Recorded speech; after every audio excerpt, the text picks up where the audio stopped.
It was a splendid morning on the island of Sodor. James was feeling very pleased with himself. His red paint gleamed in the sunshine as he sped along the line. He reached the junction just as Percy puffed in with some freight cars. James was surprised to see him. What are you doing here, Percy? You should be at the station by now. I know, sighed Percy. These cars have been troublesome all morning. That's no excuse, Percy. Nothing should stop us. Sir Topham Hatt relies on us to be on time. Now, if you'll excuse me, I'll be on my way. And James puffed importantly away. Bossy buffers, muttered Percy.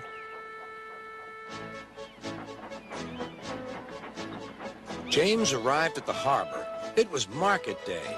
The harbor yard was filled with the sweet smell of fruit from faraway lands. The fruit was delivered in big ships. James watched as strawberries, oranges, melons, and bananas were carefully loaded onto his cars. Then he set off for the station on the main line.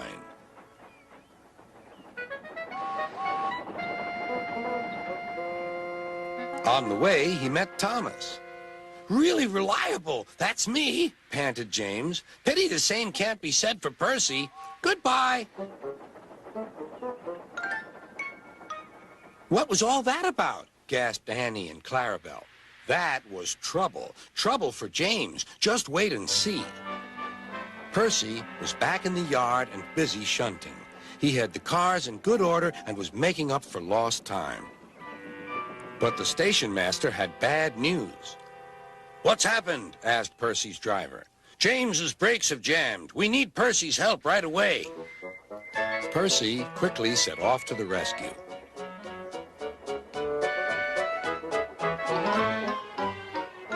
James was stuck on the line and looking glum.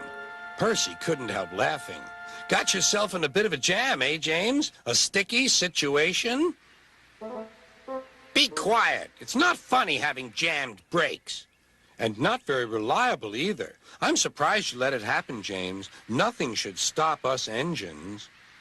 That's enough, Percy, said the driver. Can you push these cars? Of course I can. There's no time to lose. James has done too much of that already. James angrily hissed steam as Percy was coupled to the cars. Off we go, said Percy. I'll have to go fast to get there in time. Those big engines are so unreliable.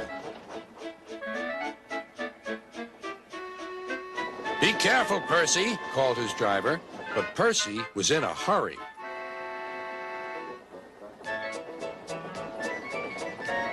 He didn't see that the switch had failed and that he had been diverted into a siding.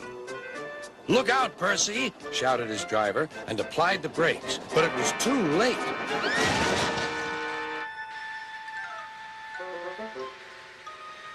The driver and fireman had jumped clear, but squashed fruit squirted all over Percy.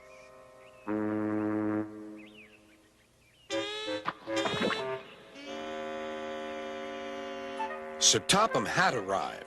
Percy, you are not to blame for the switch failure, but I do not run a jam factory. Yes, sir. No, sir. And Percy squelched sadly away. That night, the shed was silent. James and Percy felt very sorry for themselves. At last, Thomas spoke. You know, he said to no engine in particular, there's more than one way to get jammed. We all learned that today. Still, there was silence. What's more, we also learned that sometimes when engines help each other out of a jam, things can still go wrong.